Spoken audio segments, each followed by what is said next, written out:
Here are my top 10 things wrong with the new old national anthem. A British woman named Lillian Jean Williams wrote the lyrics of Nigeria's new old national anthem. We have yet to start dealing with the post-traumatic stress disorder of having our name, Nigeria, given to us by the girlfriend of colonialist Mr. Frederick Lugard.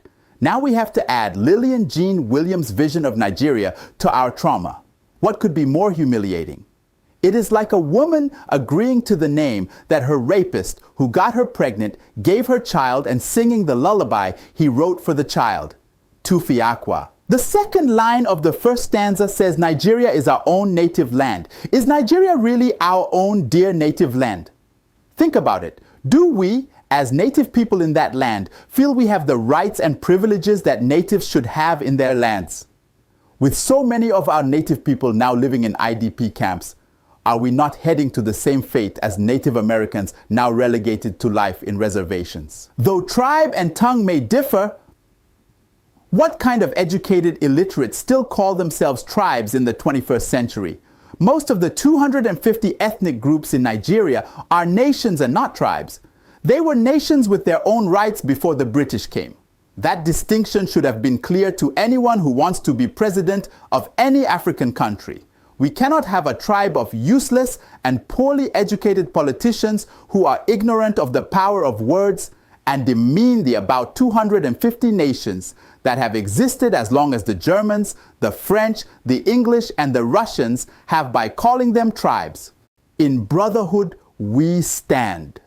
This was an admirable aspiration some 60 years ago. But we have gone in the opposite direction for so long that we have lost the right to mouth such expression without first reversing in actions fortified in law some of the policies that make such expression mere mockery of the words. What symbol of brotherhood still exists in our nation? Is it in having some brothers enter unity schools with a cutoff mark of 136 while others are admitted with a score of 4?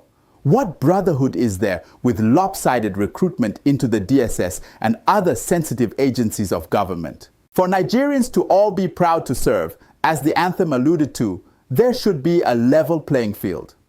And that cannot happen until merit dethrones mediocrity. For all Nigerians to be proud to serve, the pay of the elected political class and their accomplices at the top echelon of the civil service must be reduced drastically to where it makes sense to say that we all are proud to serve. A state House of Assembly member should not be paid more than a general, a university professor, or a brain surgeon. About calling Nigeria our sovereign motherland. Should we not wait until we start acting like a sovereign nation? Can we make our pens and pencils? Can we refine our own crude oil? We do not make our own toothpicks. We run to Chatham House to have the colonialists vet and approve our politicians for us. Haba, where do we see the sovereignty in our motherland? At 60, shouldn't we have outgrown this illusion of grandeur? Our flag shall be our symbol, where truth and justice reign. For real? It's a beautifully crafted flag, I must say. So sophisticated and distinguished. Give me a break.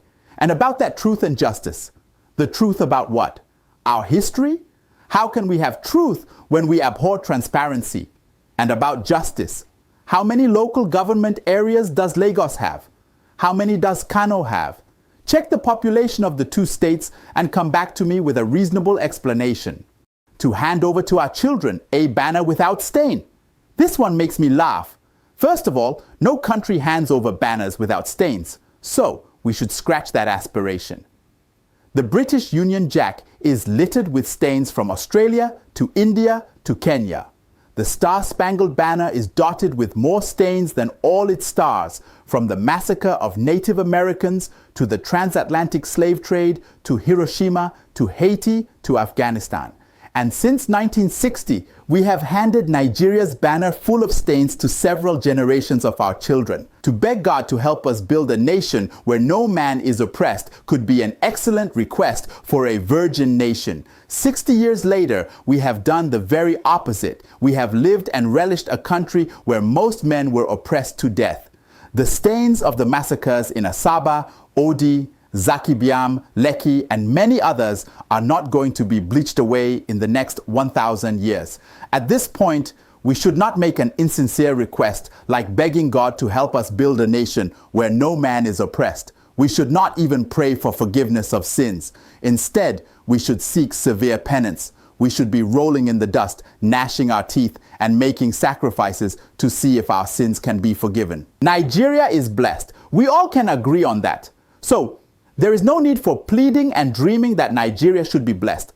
The question we should be asking ourselves is, how did we turn Nigeria's blessings into curses? We need to know the answer to that if we want to be able to reverse the curses. Reverting to an old, discarded national anthem is a mere whitewash. The Lillian Jean Williams Nigeria National Anthem was a naive set of aspirations written by a guilty beneficiary whose exploitative people clobbered together a nation aimed at servicing their political and economic interests. It is not profoundly held aspirations of the Nigerian people who have matured and come into their own, have honestly looked at the situation they found themselves in, and have agreed to chart a new path. Nigerians returning to the old national anthem at 64 is like Bola Tinubu moving back to live in his father's house where he was born.